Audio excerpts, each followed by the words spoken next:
Sitaki yaendelee haya mambo ambayo yamekuwepo toka enzi na enzi. Hatuwezi tukaendelea kudhulumu haki za binadamu. Mbona sijakusikia ulichokuwa unamwambia kaka Beni? Nimekusikia kila kitu. Sasa nisikilize. Huo malaya wako upeleke huko uliko utoa. Na wala sio humu ndani. Kwa nini leo? Naomba useme, naomba ende kesho. Nakuomba mume wangu.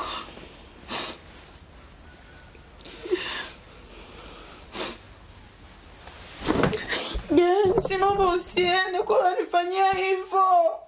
Kwa nasema uende leo. Kaa ukafikiria hata siku moja kwamba vile viatu vya watoto pale vinafanya kazi gani? Ukiangalia humu ndani hujawahi kuona mtoto mdogo hata siku moja. Ningependa leo nijiweke wazi. Hao watoto wote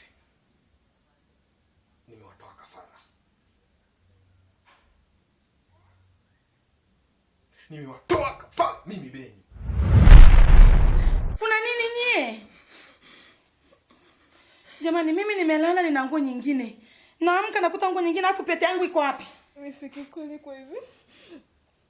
Mume wako amefariki. Na hivi tunavyoongea tunamalizia matanga. Hizo nguo hizo. Kipindi mume wako amefariki, ulizivaa ulizimia. Hebu nyamaza wewe. Wewe ni mjinga kiasi gani? Mshenzi mkubwa wewe. Kuwa na mipaka. Mipaka hii. Nimeshakuona na ingo hata siku moja. Yaani nimevalishwa tu gauni nisilijua mjomba huu. Wamenibana tofauti. Afu nakuta watoto wamekaa hapo sebreni.